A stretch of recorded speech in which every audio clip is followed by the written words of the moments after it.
Sister Religions is a series of 5 programs dealing with the historic and current relationship between Islam and Judeo-Christianity. In this 4th program, Kel Richards begins by asking a question about Chrislam. Dr. Jury replies by giving an expose of the theology of Jesus in Islam, known as the Prophet Isa in the Quran, in comparison to what the Bible teaches about him. He goes on to talk about the plight of Christians in the Middle East today, particularly under Palestinian rule. Dr. Jury concludes with discussing the concept of the 3 Abrahamic faiths, and why Christians and Jews need to be wary of interfaith dialogue with Muslims who approach them under this guise. Mark Jury is the author of The Third Choice. There has been a billboard campaign that's run in some cities where an Islamic group has put up billboards saying, "Jesus, a prophet of Islam," and then Christian groups have responded by saying other things. So how can Islamic groups claim Jesus as one of theirs? What is the story going on here?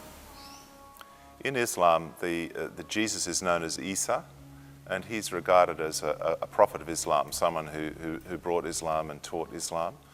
And so Muslims are required as an article of faith to honour Isa, Jesus, as an Islamic prophet, someone who taught true Islam.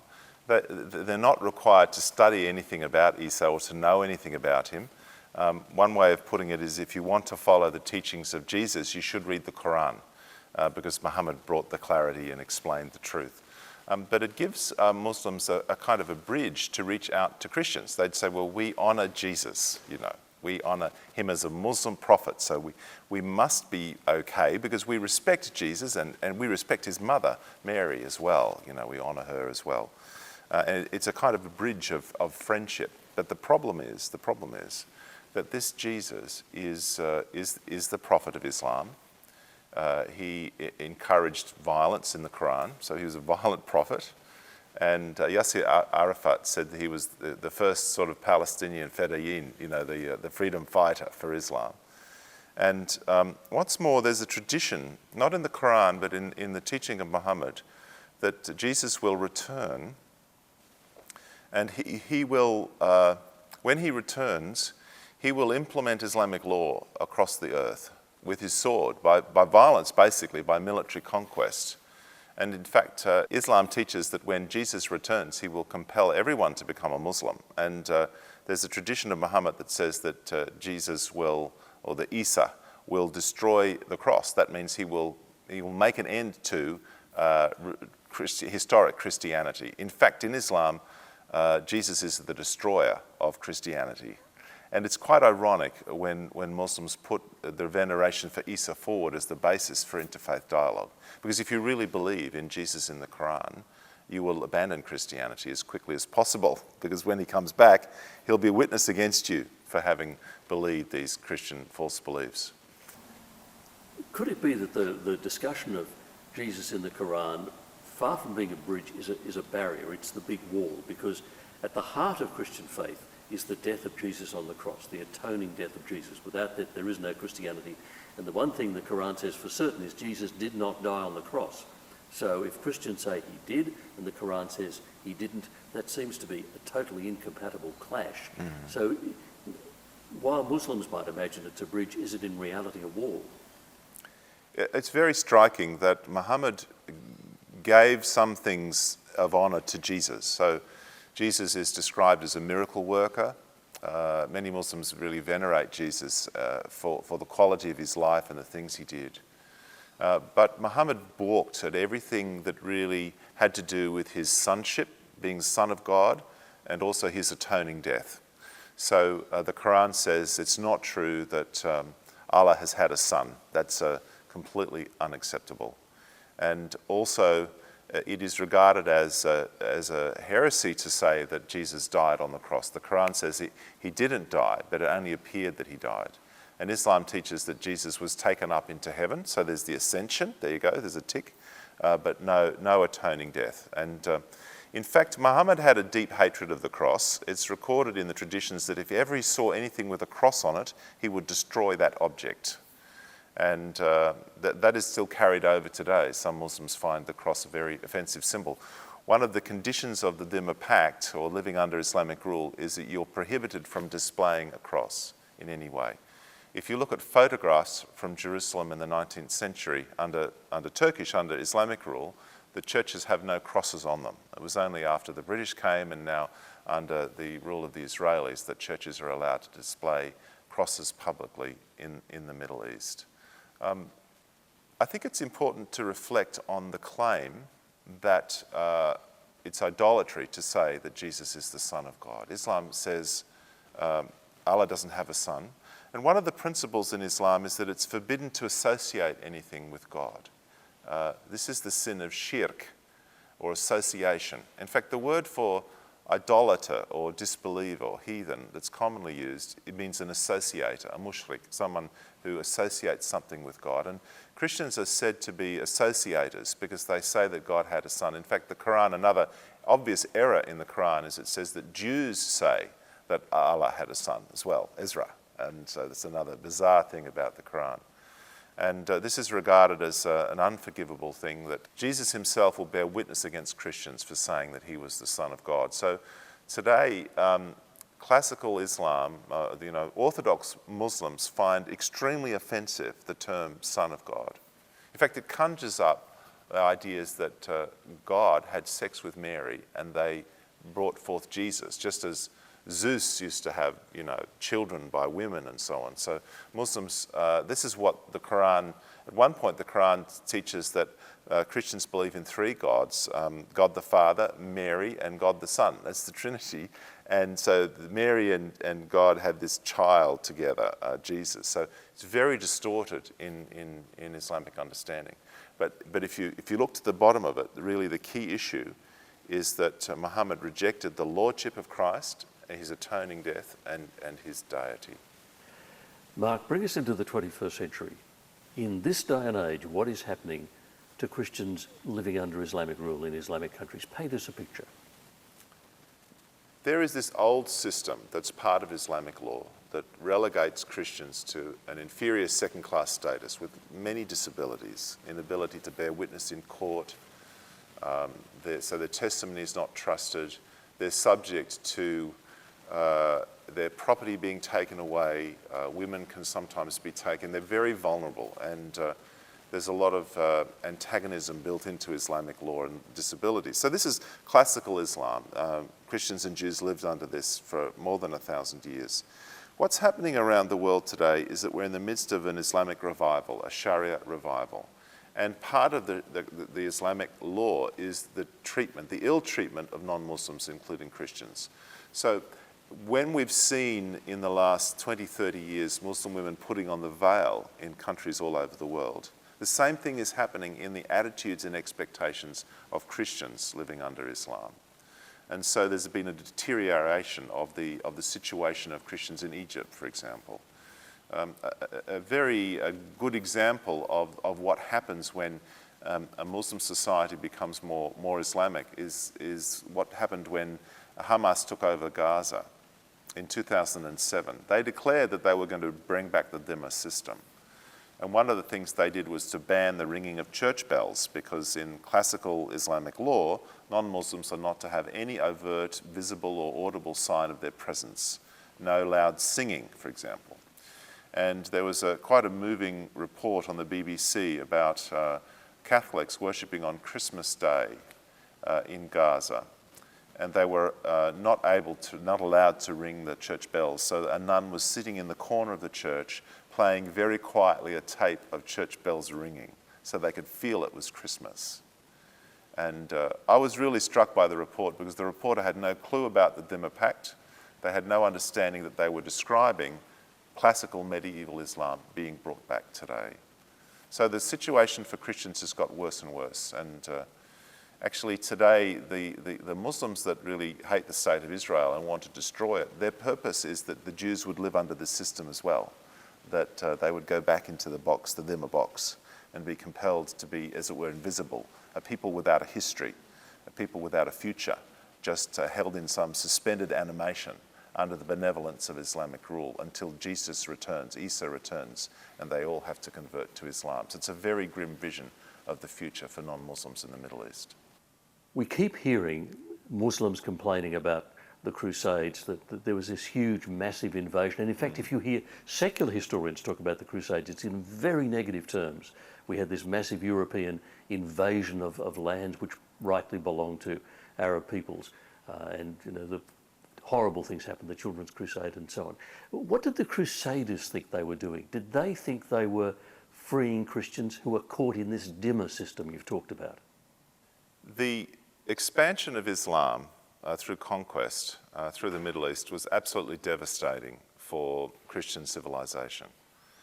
You think of the 5 major centres of Christianity: Alexandria, Jerusalem, Antioch, Constantinople and Rome. 4 of them were conquered by Islam. By the time of the Crusades, just 3, but the Constantinople came later.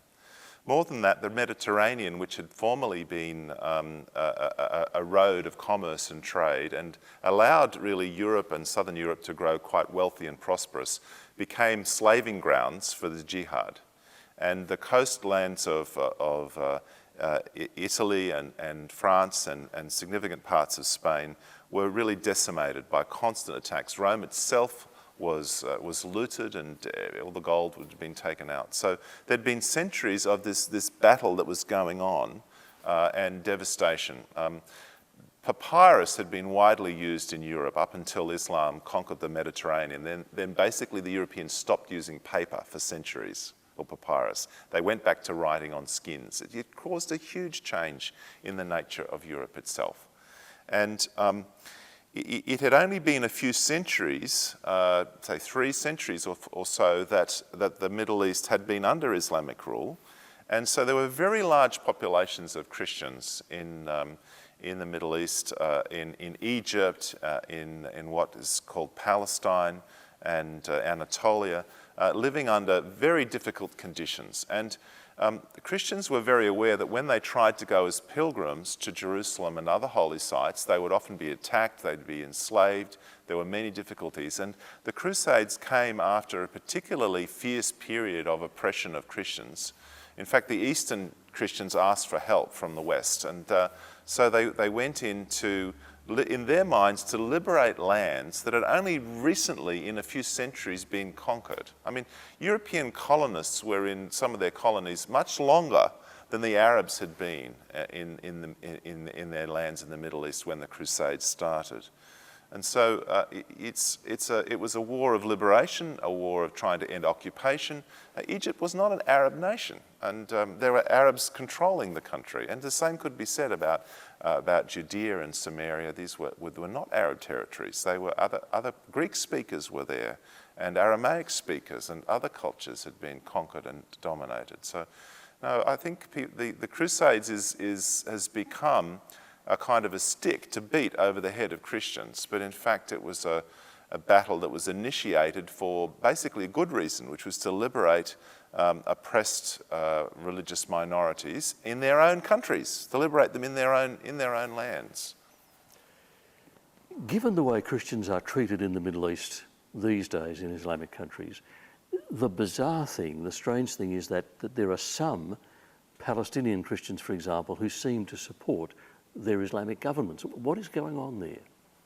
One of the conditions of the Dhimma Pact of Surrender is a requirement of grateful service. You are expected to help Muslims and support them. You're not supposed to have any allegiance or to look for help from outsiders.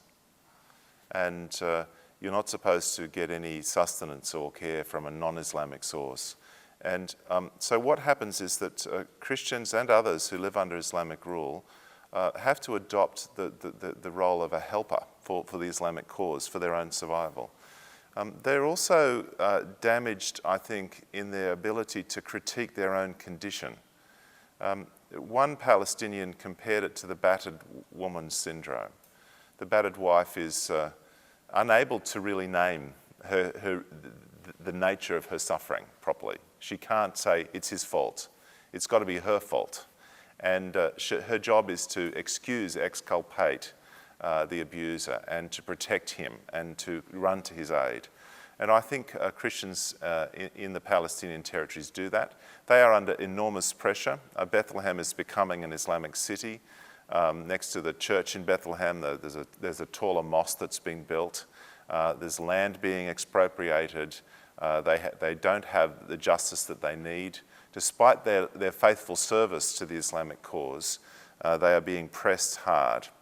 And one of the effects of that is that some Christian Palestinian leaders visit Christians in the West, and their job is to win support for the jihad. And I think they misrepresent what's happening to their own people. Sometimes Palestinian Christians feel betrayed by their own leaders and by the clerics that should be protecting them. And so you need to read the testimony of Palestinian Christians about what's happening between Israel and the jihadis through the lens of the Dhimma system, that these are people who do not have full freedom to speak. Another factor that's important is the Palestinian Christians, in fact the Christians in the Middle East, have lived through a century of genocide. Armenians were spread throughout the Middle East. They saw their destruction before their eyes. And what happened to the Assyrians? There have been many bloody events in recent history. These form part of the psychological memory of a people.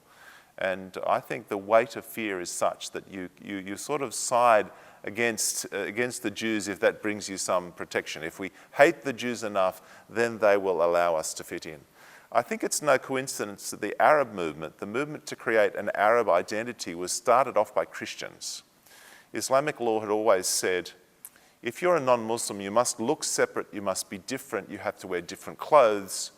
Even in the public baths, when you're naked, you have to wear a bell around your ankle so that everyone knew you were not a Muslim. And in response to that rejection, the Christians said, let's form a single Arab nation and a single Arab identity. This is the Arab movement of the 20th century. And a lot of secular Arab political movements drew on this idea that the Christians had invented, because they said, if we can be Arabs, then we'll be safe, and no longer just dhimmis. But they've lost that. I mean, the Arab identity has become Islamized. They've struggled hard. Another thing that you sometimes see with dhimmi communities is they fight each other. Almost out of a sense of, I can't fight the Muslims, they're too dangerous, so the pain I feel I'll take out on my fellow Christians.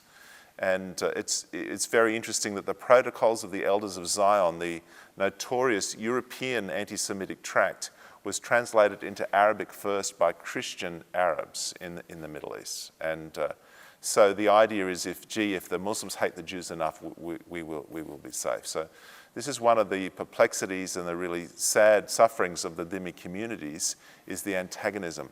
I sometimes see those battles of Christians over the holy sites in Jerusalem, where you get the different Christian traditions fighting over bits of turf.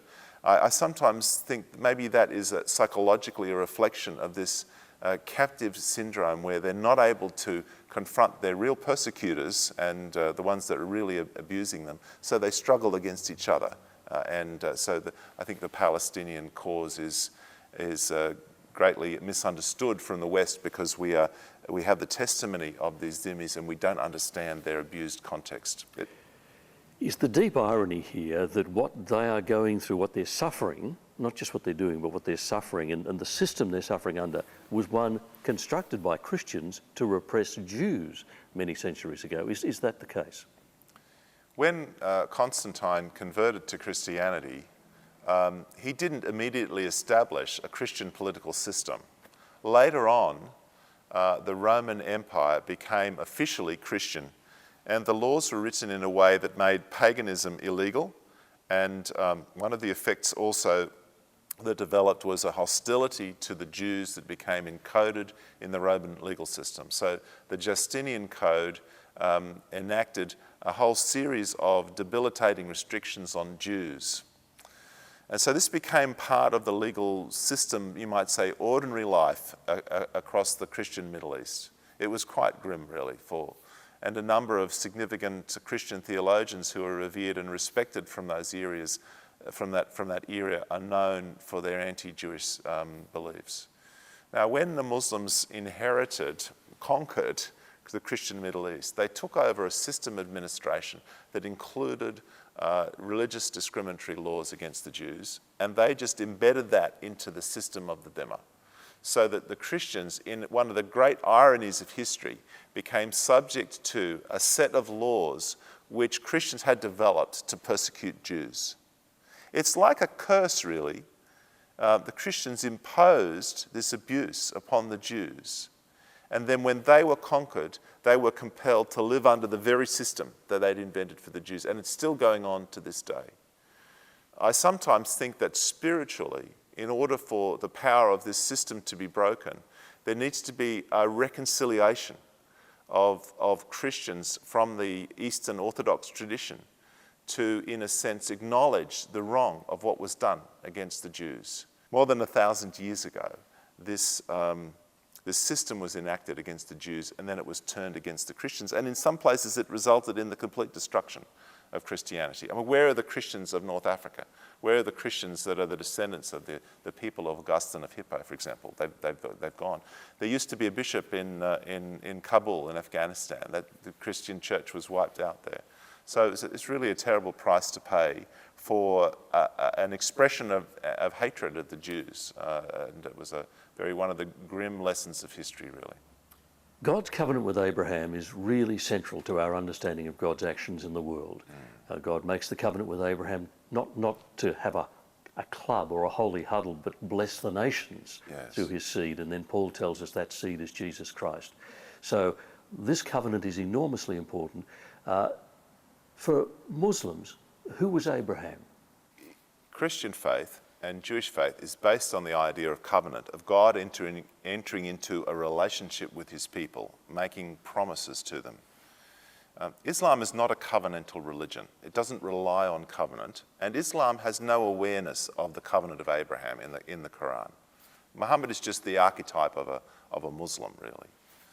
So the covenant is not really in any way central in Islamic thinking. Sometimes people speak of Judaism, Christianity, and Islam as Abrahamic faiths, and they speak of a family of faiths.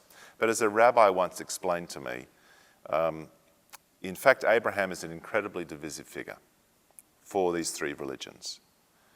For Christians, he's the man who lived by faith, as it were in opposition to being a Judaizer or a legalist. So he's a sort of prototypical Christian. For Jews, he's a Torah-observant man. He's thought of as the sort of first Torah-observant person. So he's a great Jew. For Muslims, the Quran says that Abraham was neither a Christian nor a Jew, but he was a Muslim. And in fact, the Quran uses the term the religion of Abraham, Abrahamic faith, to refer to Islam clearly in contradistinction, in contrast to Christianity and Judaism. So from a Muslim perspective, the religion of Abraham is Islam, end of story.